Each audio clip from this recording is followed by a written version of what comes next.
Alright, welcome back to yet again another Sparking Zero video. Right, today a complete ability item capsule guide. I thought I might put this together for anyone out there not really knowing how to go about these capsules and what to actually do with them. So, first of all, let's talk about how do you actually acquire them. Now, you're able to acquire them from the shop. So if you head over to the shop, on the first section you can actually go ahead and buy them. As you can see, I bought quite a few already. And yeah, these cost Zenny. So you will need Zenny in order to buy these. But yeah, there is less expensive ones. So for example, there is these that cost 45,000. Then there is ones that cost the 2-star ones usually. Yeah, they cost 40. Yeah, 45,000 is the 2-star ones. The 1-star ones cost 15,000, and the 3-star ones are usually 150,000. Right?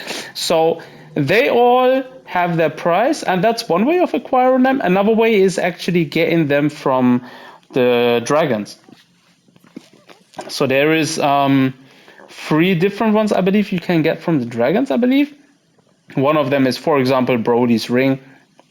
That's one you can get from the dragons, or the water ring, I believe, which is basically when you stand in the water, you will regenerate health and ki.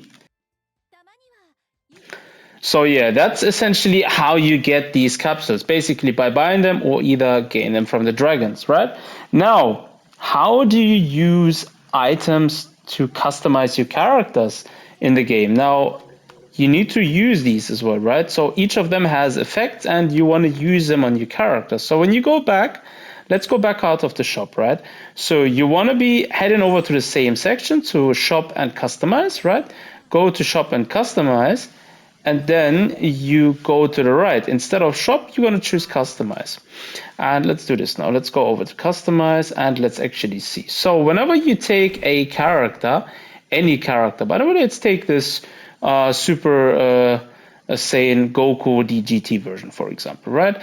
If you choose a character, for example, and you press confirm, you will see you have slots available to equip the character with ability items. And that's where, if you press on the first one, you're able to choose ability items which you can actually give the character, right? Now, in the beginning, I think you only have 3 available.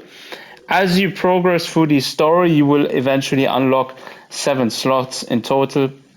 So you're actually able to give the character more ability items, right? So that's essentially how you use them. So next up, let's talk about what kind of sets you should be giving your characters. Now, this is something different for most characters, right? Now, if I press on add, for example, let's look at this. Now, you need to know what kind of kit your character has. If you go back, for example, and see this Goku, for example, all right, we can see he only has blast attacks, so he doesn't have any rush attacks, right? He has wild sense, he has full power, and he has a super explosive wave as his ultimate, right? So essentially, you want to look out for any ability item that increases the blast attacks or super blast attacks for a character, right? So if you go here, for example, and let's look, for example, for any attack. So for example, let's see, where is it? So these ones, rush attack boost, for example, they're not really that much of a benefit for him. So because he doesn't have any rush attacks. But for example, something like Ki Blast attack boost, this one will definitely help him out. This one would actually benefit this character more than having something like the Ki Rush attack. Or for example, where is it? Going with this one, where is it? I think I bought it there. For example, this one reduces the ki needed for ki rush attacks, for example. There is another one, this one, for example. So this one actually increases blasts and ultimate blast attack power. So because this character doesn't have any rush, it's actually not, useful to actually equip something like this, the blast attack boost, which basically increases the blast and ultimate blast attack, right? So for example, something like this obviously you want to buy the level 3. The level 3 is always the highest one, right? So going with the highest one will give the highest boost, right? Then there is different items which have like special sort of effects. So for example, there is something called Dende's healing ability. This one, after a specific time has passed during battle, you will actually start regenerating health, which is nice. There is also the rising tension ability, which is also something, after some time has passed in a fight, you will actually start to recover ki gradually. There is also something like this, increases your health recovered while on standby. So as you can see, there is a couple of items which are actually very useful, and the most useful one out of these is actually the Mirage, because this one will actually make you automatically dodge barrage blasts after dodging one with a high speed movement or high speed evasion, which is basically broken, right? If you get your timings right, you will have automatic dodges just there for you because you equipped this ability item. So yeah, that's something. Or for example, the Almighty Boost, which essentially increases everything by just a bit, right? Or the secret measures, which the skill count increases by 1 at the beginning straight away of the battle, right?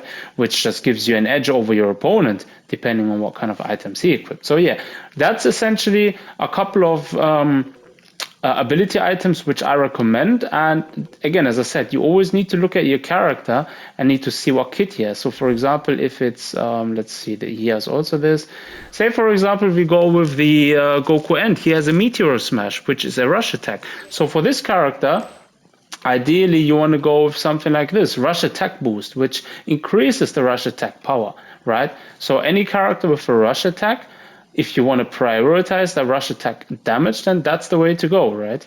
Or again, if you're fighting, for example, in a team battle, right, or DP battle, and you want to prevent your opponent from actually transforming mid-fight or fusing mid-fight, you can equip Broly's Ring. Broly's Ring will actually prevent your opponent from using these kind of skills in order to have an edge over you, right? So that's that. And there is an entire list as well for ability items, I believe, on the official website for from Bandai Namco and what they do. So go ahead and look at that. I'm not going to be going all over them, but yeah, that's essentially what to look out for. And another thing, for all those who are wondering, are ability items viable or usable during online fights? Yes, they are. Let me quickly show you. There is one setting. If you go over to battle and training, and then you want to go battle online, for example, player match. No, let's go for ranked, for example, right? So DP battle, right, and then single battle, doesn't even matter what you want to do. There is reflect ability items. If this is turned off, your equipped ability items for your character won't be of any use during the fight. However, if this is turned on, it is definitely going to be being reflected during the fight, so it's going to be active. I'm not too sure what auto is in that regard. I believe it depends on what the choice of the opponent is, right? So yeah, I'm not too sure about that, but on means basically they work during the fight, and off basically means they don't work during the fight.